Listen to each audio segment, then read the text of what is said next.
Oh, hey, come on. Hey, let's go in and talk about pocket knives.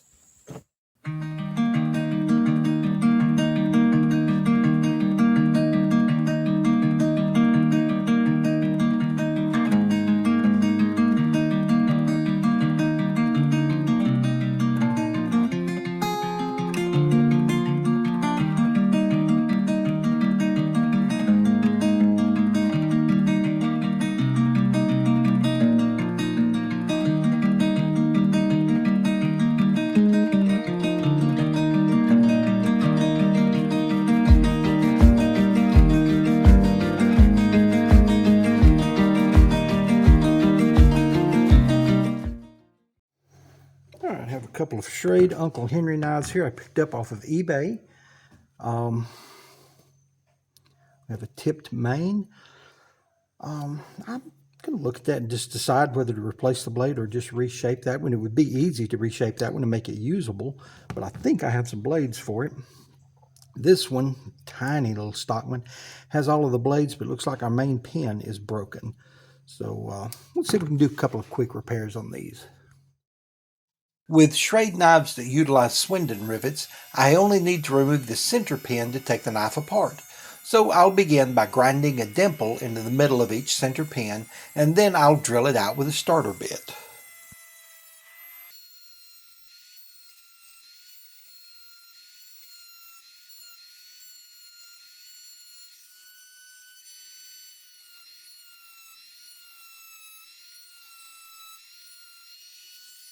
I've decided to go ahead and take both knives apart. I have dozens of Schrade blades, mostly main clip blades, so I should have one to fit this knife and replace this tipped blade.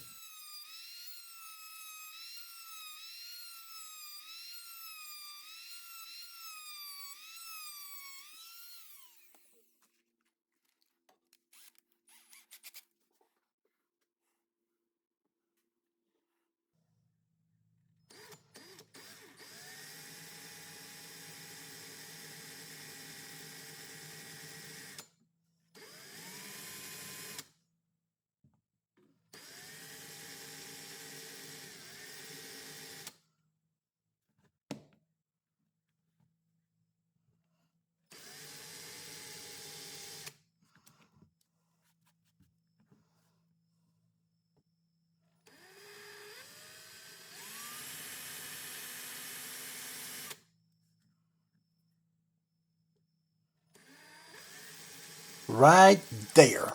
You can't see it yet, but my drill bit slid off the pin and bit deeply into that plastic handle.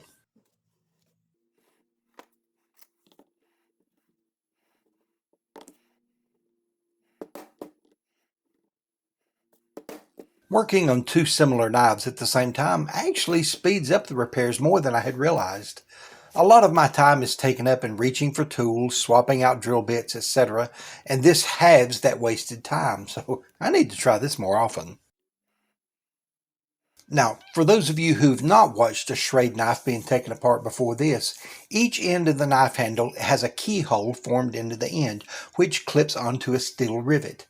Once the center pin's been removed, you slide each side of the handle upwards and it unclips and is easily removable.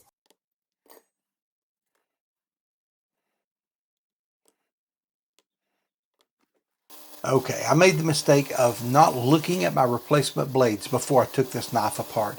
It turns out that out of all the blades I have, I do not have a replacement for this knife. All of them I have are either bigger or smaller. So I'll begin by reshaping this broken tipped blade. I could have done this without taking the knife apart, so lesson learned.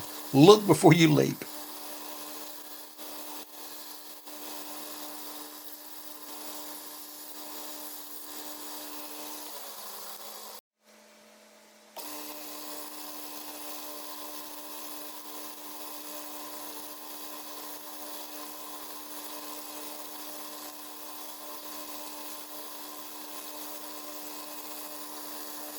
For the record, I do not consider this to be a good way to sharpen a knife. Motorized sharpeners tend to remove too much metal from a blade. Instead, I'm establishing a bevel in a place where there is no secondary bevel at all. Now, I do this for new factory blades that have never had an edge, For reshaped blades like this one that have lost part of their edge, and in blades that have had severe chips or damage. After I've established the edge bevel like this, I will sharpen the knife by hand on a whetstone.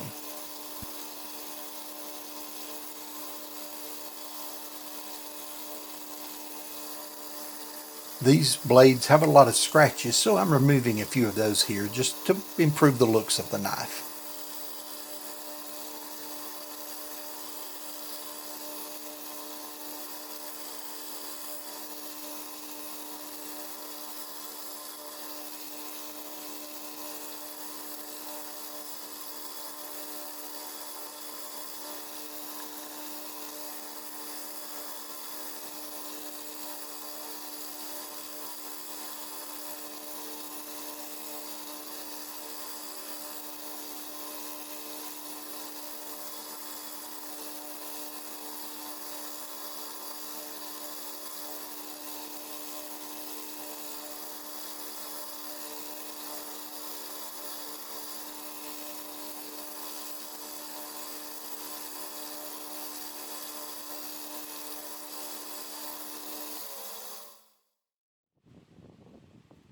To reassemble the knife, I'll simply clip each blade back onto the rivets, put the spring into place, then compress the back spring and insert a new center pin.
It appears that the sheep's foot blade wants to land on top of, or even over on the wrong side of, the spay blade.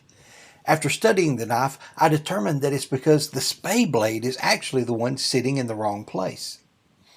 So I will attempt to crink the blade to repair the problem. Crinking is where we bend the blade, or sometimes the pivot pin, just enough so that the blade falls into the correct place when closed. I am very aware that I've broken several knife blades by attempting to crink them, so I always approach this delicately.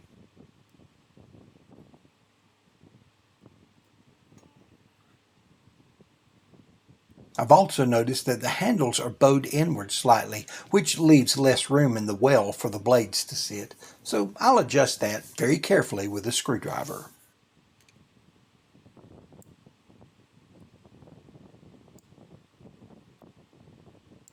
Now that I've finished this first knife, it's time to start on the other.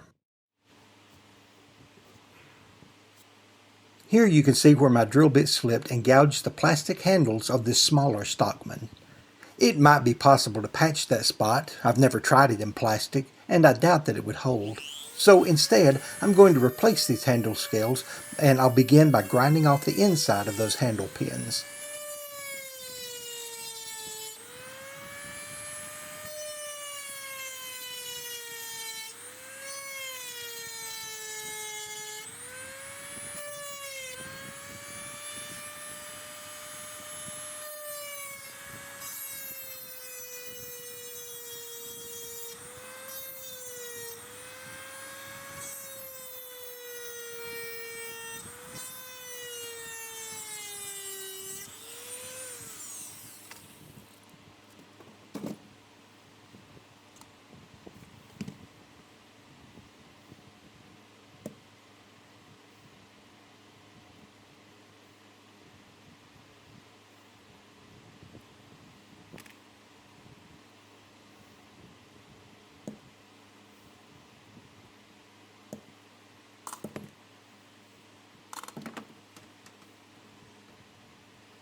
I have some scrap pieces of antler that I've kept back from another project, even though I thought they were far too small to use for anything.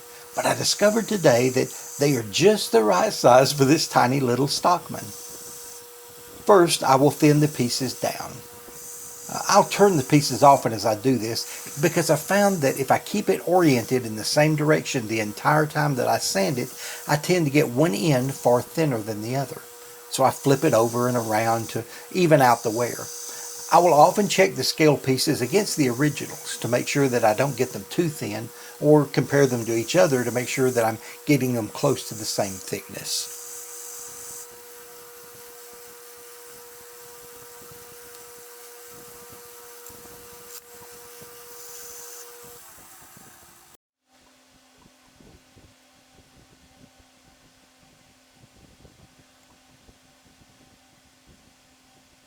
There is so little material to remove from these end pieces that I just sand the ends off rather than going to the bandsaw.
I find that this piece will fit one direction, but not if I turn it the other way.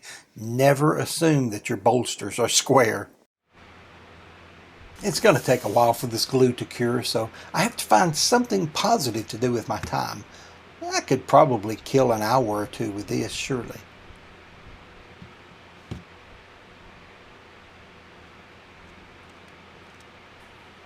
I will start right with a blue. Blue is my favorite color.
Well, that didn't take very long. I guess I'll go get lunch. It's easy to tell by looking at me that I spend a lot of time with lunch. Honestly, I could not find any angle on these videos that I liked, so I'm just giving you two at a time. It gives me a bit of a headache to watch it, but hopefully it won't bother you. Y'all can let me know if this is too much. Now that the glue's cured, I'm rough contouring the scales to these handles. Now sometimes when the material is flat, I will contour it to some degree with a bandsaw. But with material that's curved like this antler, you really just can't do it, so it's easier to spend time sanding away the excess.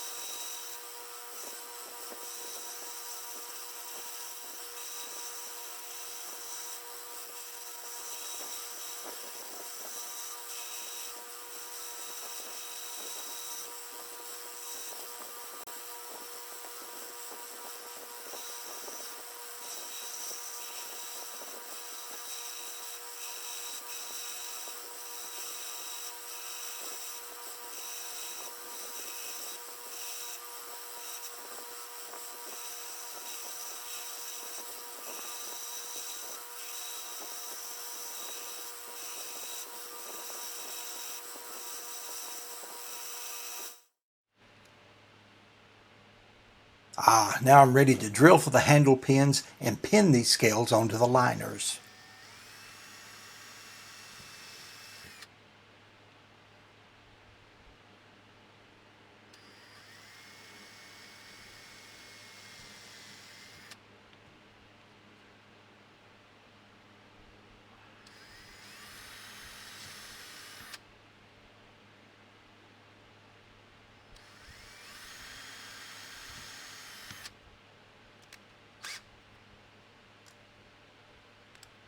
And I think I'll drill for the center pin while I'm at it.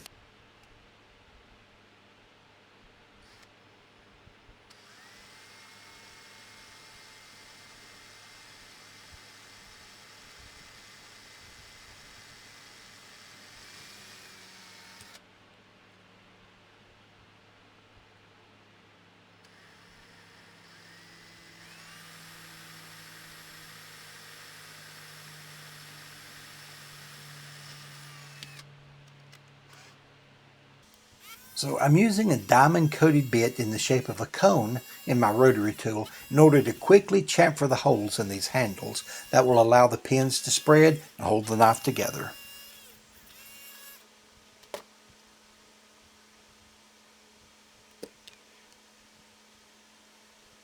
I will have to remove the remains of this Swindon rivet and create a new one. Now, used to in the past, I would drill through the bolsters and pin the knife straight through, getting rid of the Swindon system. But since I've learned how to make a Swindon rivet, it's far faster to create a new rivet than it is to alter these handles. Normally, I can make the new rivet by using the old center pin. The Swindon rivet is shorter than the center pin, and they'll have the one remaining head that's just the correct size, so I only have to cut the pin, create one head that way. But this time I had already discarded those old pins, so I'm forced to make the new rivet from new pin stock.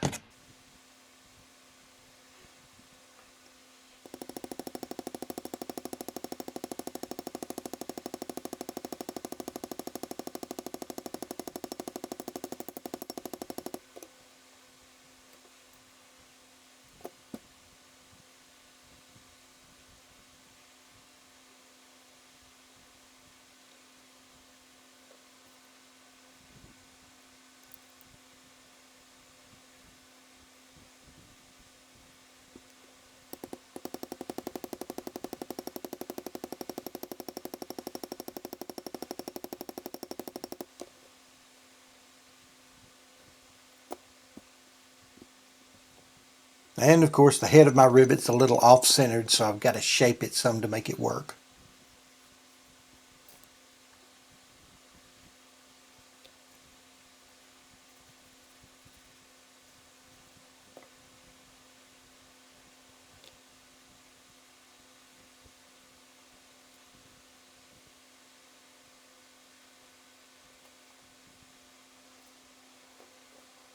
I'm using two feeler gauges with a combined thickness of 58 thousandths to get the depth of that new rivet correct.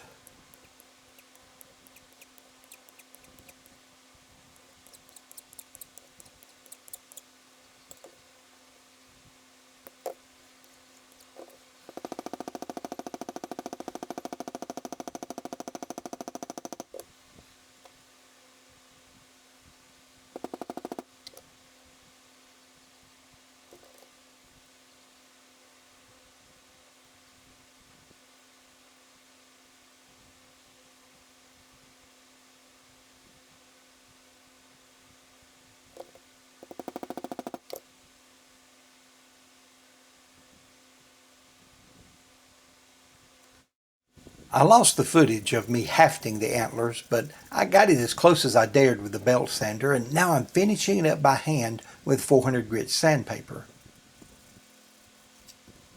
At this point, I can often tell more about that transition by feeling of it than I can by looking at it.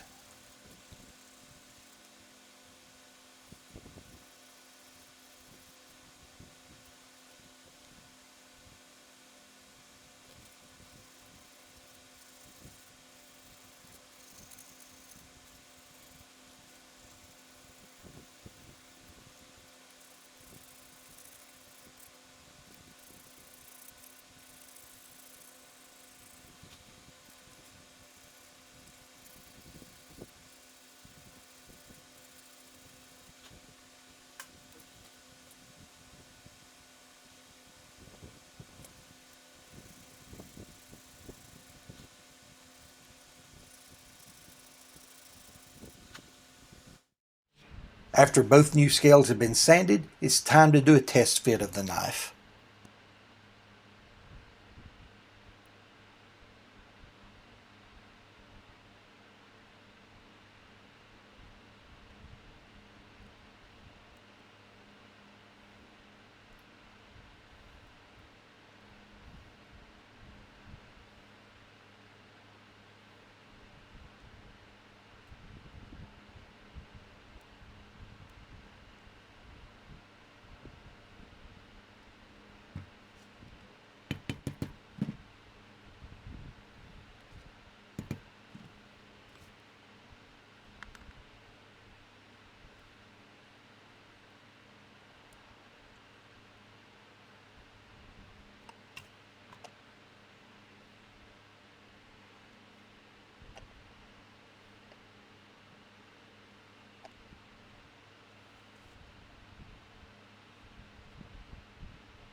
Hey, all the blades seem to move smoothly and have decent snap. Let's go ahead and finish this knife.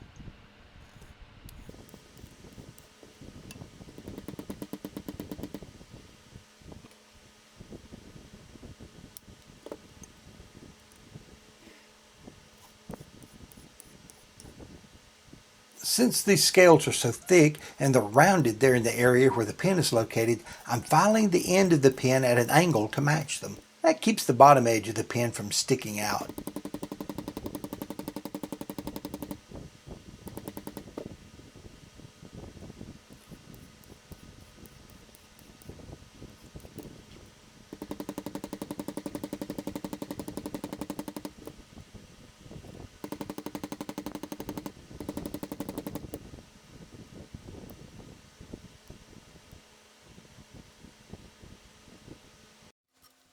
I'll do the finish sanding first with a 180 grit belt, then I'll finish it up with a 400 grit. I don't need to sand the bolsters or the handle scales any further, instead just smoothing the edge of the liners at the blade well and along the back springs.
Hey y'all, thank you for sticking with me all the way to the end of this knife journey. This has been a fun one, but then again, to me, most of them are fun. That's the reason I'm in this. It's the reason I do this and share these videos is just to share fun, not to show out my skill, because trust me, I know knife mechanics that are so talented, far and above what I can do. I'm not saying that I'm not good at what I do, but I know many men who are far better. But I do this because I enjoy it. I enjoy sharing what I do. But these turn out pretty well. This Stockman here is, of course, the one with the tipped blade. And we've reshaped that. We've kept the profile to where it looks normal. There's still some deep scratches on the blade. They're especially near the tip, so this will be nothing but a user. but it's got great opening and closing snap on all the blades. Everything is tight, centered, works well now that we cranked that pin blade. All of the blades fit in there with no issues and no problems. So that'll be a great user. We'll put that in the online store. This knife as well, it would work well as a user. I doubt if it's one anyone would want to just sit and look at. It's still got quite a few scratches in the blade. The blade was already thin enough. I just couldn't see putting a lot of work into that and thinning those out. We've got great snap on two of the blades, the main and the pin. But this sheep's foot, though it has great opening snap, the closing snap is mushy. It gets there and it just slows down. I couldn't find the problem with that. I worked with it for a little bit, but short of taking the knife apart again, I just couldn't see a way to fix it. And I did not want to take it apart again and risk damaging these handles, even though that was made just from some scraps of elk antler that was left over from, I think I'd already rehandled 2 knives with that piece of elk antler. Had that little short piece that I thought would never fit anything, and I was so glad to be wrong when it fit this knife.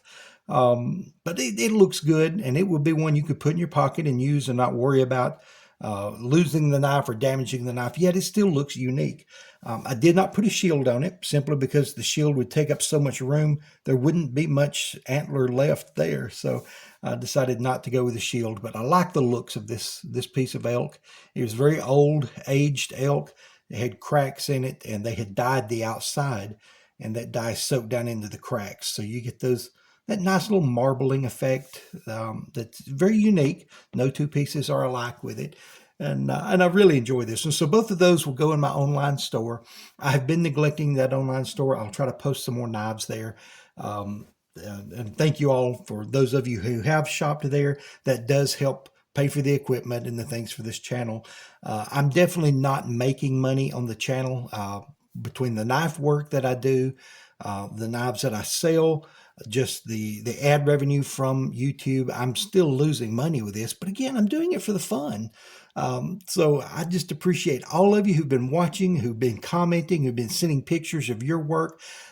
Whether you enjoy knife repair, just cleaning up some old knives and rescuing them, or just collecting good knives, maybe antique knives or brand new knives, whether you like traditional knives or flippers, I'm just glad there are people who share this hobby with me, share a love of it, and want to continue this tradition of men who carry pocket knives and who are ready if there's a bit of string that needs to be cut, a package that needs to be opened, something that needs to be done, a torn fingernail that needs to be repaired. You've got a knife there ready to use it. To me, that's just part of being a man in the South here in the United States. That's what we do. The way I was raised, and I'm glad there are men who are continuing that tradition. A lot of young men. Keep that up, guys. Listen, thank you for watching the channel. Thank you for being a part of what we do. I hope God blesses you and you have a wonderful day. We'll see you next time. Goodbye.